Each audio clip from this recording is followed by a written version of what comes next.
हाँ तो दोस्तों, इस वीडियो के अंदर हम सूला वाइनयार्ड्स के आईपीओ के बारे में बात करेंगे और जानेंगे कि इस आईपीओ के अंदर आपको कितना लिस्टिंग गेन मिल सकता है और आपको इस आईपीओ के अंदर अप्लाई करना चाहिए या नहीं। चलिए शुरू करते हैं।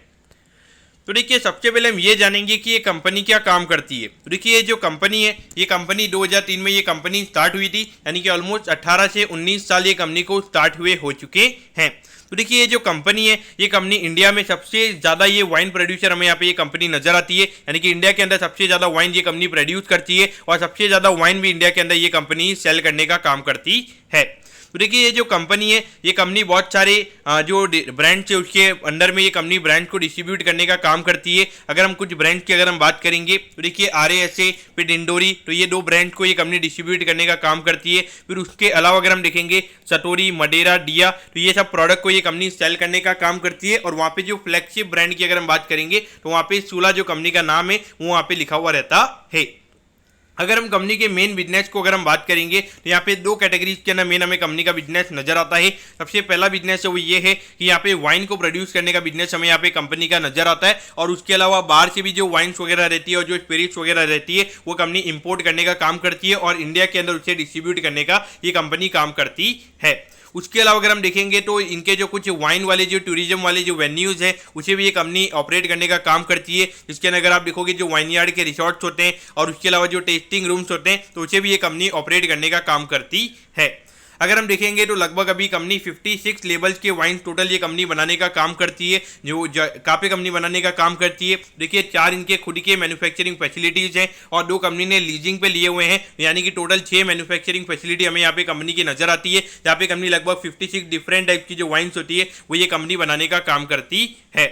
उसके अलावा अगर हम देखेंगे, अगर हम इनके डिस्ट्रीब्यूशन नेटवर्क की अगर हम बात करेंगे तो पूरी वाइन इंडस्ट्री के अंदर सबसे बड़ा डिस्ट्रीब्यूशन नेटवर्क हमें इस कंपनी का नजर आता है, क्योंकि अराउंड 13,000 रिटेल टच पॉइंट के यहाँ पे ये लगभग हमें यहाँ पे इनका टोटल डिस्ट्रीब्यूशन नेटवर्क नजर आता है। तो देखिए, रिटेल टच पॉइंट यानी कि नॉर्मली अगर आप देखोगे जो हर वाइन शॉप होती है तो वहाँ पे उसे हम रिटेल टच पॉइंट बोलते हैं। और उसके अलावा जो नॉर्मली डिस्ट्रीब्यूटर होता है यानी कि जो होलसेलर होता है उसे एक नॉर्मल डिस्ट्रीब्यूटर हम बोलते हैं। अगर हम देखेंगे तो कंपनी का डायरेक्ट टू कंज्यूमर वाला चैनिंग इनका ऐसा नहीं है कि जो डायरेक्ट टू बिजनेस ये कंपनी बिजनेस करने का काम करती है। यहाँ पे इनका डायरेक्ट टू बिजनेस वाला सेलिंग मॉडल भी हमें यहाँ पे नजर आता है। जो नॉर्मली अगर आप देखोगे जो इनका टूरिज्म वाला बिजनेस है नासिक और बेंगलुरु के अंदर, तो वहाँ पे ये अपना डायरेक्ट टू जो D2C वाला बिजनेस मॉडल है ये वहाँ पे वो करने का काम करते हैं। अगर हम कंपनी के डिस्ट्रीब्यूशन प्लेटफॉर्म की अगर हम बात करेंगे तो लगभग 50 डिस्ट्रीब्यूटर्स हमें यहाँ पे कंपनी के नजर आते हैं, 11 कॉर्पोरेशन से और 14 लाइसेंस रीसेलर्स हमें कंपनी के नजर आते हैं। और यहाँ पे 7 कंपनी के डिपोर्ट्स हैं और 3 कंपनी के डिफेंस यूनिट भी हमें कंपनी की नजर आती है। ऑल ओवर देखा जाए तो यहाँ पे ये चीजें हमें यहाँ पे अच्छी नजर आती है। तो देखिए, यहाँ पर ऑल ओवर अगर आप देखोगे यहाँ पे टोटल 23,000 कंपनी के टच पॉइंट्स है, जिसमें से लगभग 13,500 रिटेल के टच पॉइंट्स है। और उसके अलावा अगर हम देखेंगे तो 9,000 होटल्स के अंदर हमें यहाँ पे ये कंपनी की वाइन सेल होती हुई नजर आती है। देखिए, जिस तरीके से अगर आप देखोगे अभी हमें कंजम्पशन बढ़ता हुआ नजर आ रहा है, जिस तरीके से लोग अभी बाहर जा रहे हैं, जो डेफिनेटली यहाँ पे वाइन का जो कंजम्पशन है वो हमें बढ़ता हुआ नजर आएगा। और खास करके जो लास्ट के 2 क्वार्टर्स होते हैं अक्टूबर से लेकर मार्च तक, तो यहाँ पे डेफिनेटली काफी ज्यादा वाइन का कंजम्पशन होता है, क्योंकि नॉर्मली ये विंटर वाले क्वार्टर रहते हैं। और यहाँ पर अगर विंटर वाले क्वार्टर रहते हैं तो वहाँ पे नॉर्मली लोग ज्यादा वाइन पीते हैं। अगर हम ऑब्जेक्टिव की अगर हम बात करेंगे तो देखिए, यहाँ पे 1 भी रुपया कंपनी को मिलने वाला नहीं है आईपीओ से रिलेटेड। जो आईपीओ के एक्सपेंसेस वगैरह रहेंगे थोड़ा वो कंपनी से यूटिलाइज करेगी, बाकी सारे जो पैसे वो यहाँ पे कुछ जो कंपनी के प्राइवेट इक्विटी इन्वेस्टर्स हैं और उसके अलावा जो कंपनी के प्रमोटर्स हैं उनके पास में ये पैसा जाने वाला है। अब अगर हम फाइनेंशियल से पहले अगर हम कंपनी के प्रमोटर्स की अगर हम बात करेंगे तो देखिए, राजीव समन जी ये कंपनी के प्रमोटर्स हमें यहाँ पे नजर आते हैं। तो देखिए, 2021 की अगर हम बात करेंगे तो यहाँ पे कंपनी का रेवेन्यू कम हो गया था कोविड की वजह से, और पिछले साल भी कोविड की वजह से कंपनी के रेवेन्यू के नंबर्स हमें यहाँ पे कम नजर आते हैं। लेकिन देखिए, अगर हम अभी 6 महीने के भी रेवेन्यू के नंबर्स की अगर हम बात करेंगे तो 225 करोड़ का रेवेन्यू यहाँ पे कंपनी ने रिपोर्ट किया है। लेकिन आपको पता होना चाहिए कि जो मेन जो वाइन का सेल होता है वो बाकी के 2 क्वार्टर्स में होता है, यानी कि जो H2 होता है, यानी कि जो सेकंड हाफ ईयर होता है फाइनेंशियल ईयर का, वहाँ पे इनका रेवेन्यू नॉर्मली ज्यादा रहता है। तो लगभग आने वाले 2 क्वार्टर्स में लगभग हमें 300 करोड़ के रेवेन्यू के नंबर देखने को मिल सकते हैं। तो उसके हिसाब से अगर हम देखते हैं तो लगभग 500 करोड़ से ज्यादा का रेवेन्यू का नंबर हमें यहाँ पे ये पूरे साल में देखने को मिल सकता है। अगर हम नेट प्रॉफिट की अगर हम बात करेंगे तो देखिए, यहाँ पे कंपनी लॉस में थी, उसके बाद में 3 करोड़ का प्रॉफिट यहाँ पे आया था। उसके बाद में पिछले साल कंपनी ने 52 करोड़ का नेट प्रॉफिट यहाँ पे कंपनी ने कमाया था। और अभी अगर हम एक फर्स्ट हाफ ईयर की अगर हम बात करेंगे तो वहाँ पे कंपनी ने ऑलरेडी 30 करोड़ का प्रॉफिट कमा लिया है, क्योंकि इंडिकेशन दे रहा है कि लगभग 60-65 करोड़ के लगभग का नेट प्रॉफिट का नंबर यहाँ पे कंपनी का पूरे फाइनेंशियल ईयर में हमें होता हुआ नजर आएगा। अब अगर हम यहाँ पे आईपीओ के डिटेल्स के बारे में अगर हम बात करेंगे तो देखिए 12 से 14 दिसंबर के लगभग ये आईपीओ हमें ओपन होता हुआ नजर आएगा। यहाँ पे 357 रुपीज पर शेयर पे यहाँ पे कंपनी शेयर दे रही है। अगर हम यहाँ पे इशू साइज की अगर हम बात करेंगे तो लगभग 960 करोड़ का आईपीओ में यहाँ पे नजर आता है। इसमें से अराउंड 35% का हमें यहाँ पे रिटेल कोटा नजर आता है, यानी कि लगभग अगर हम देखेंगे 330 से 340 करोड़ के लगभग का रिटेल कोटा हमें यहाँ पे कंपनी का नजर आता है।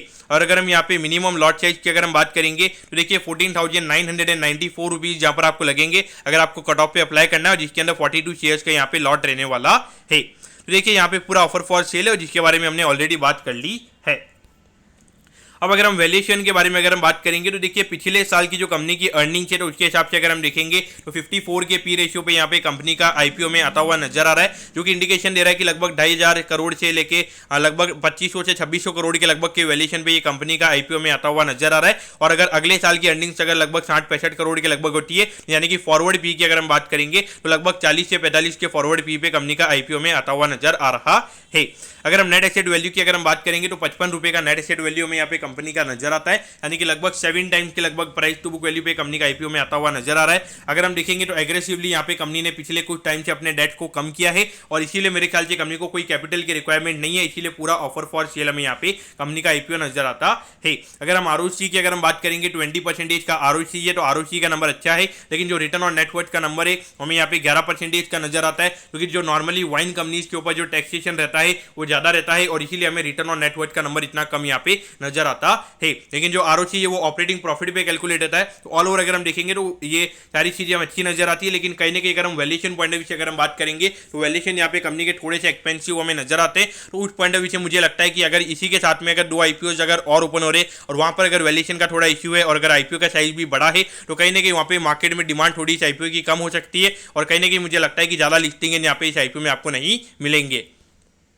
अगर हम टाइम टेबल की अगर हम बात करेंगे तो देखिए आपको 19 तारीख को पता चल जाएगा कि आपको अलॉटमेंट मिला है या नहीं। अगर अलॉटमेंट नहीं मिलता है तो 20 दिसंबर को आपको रिफंड मिल जाएगा और अगर आपको क्या कहते हैं अलॉटमेंट मिल जाता है तो 21 दिसंबर को आपके डीमैट अकाउंट में शेयर आ जाएंगे और 22 दिसंबर को ये कंपनी हमें लिस्ट होती हुई नजर आएगी। तो एट द एंड आपको इस आईपीओ में क्या करना चाहिए, तो देखिए एज अ होल देखा जाए तो ये वाइन वाला जो बिजनेस है मेरे ख्याल से काफी अच्छा बिजनेस मुझे यहाँ पे नजर आता है। और कंपनी की ब्रांड वैल्यू की अगर हम बात करेंगे तो ब्रांड वैल्यू कंपनी की काफी अच्छी है और एक सबसे बड़ी सबसे ज्यादा वाइन प्रोड्यूस और सेल करने वाली कंपनी हमें नजर आती है। और कहीं ना कहीं ये जो लास्ट के 2 क्वार्टर्स हैं यहाँ पे कंजम्पशन बढ़ने ही वाला है और बड़ा भी होगा अभी खास करके, और ये अभी क्रिसमस वगैरह आ रही है तो वहाँ पे डेफिनेटली कंजम्पशन बढ़ेगा।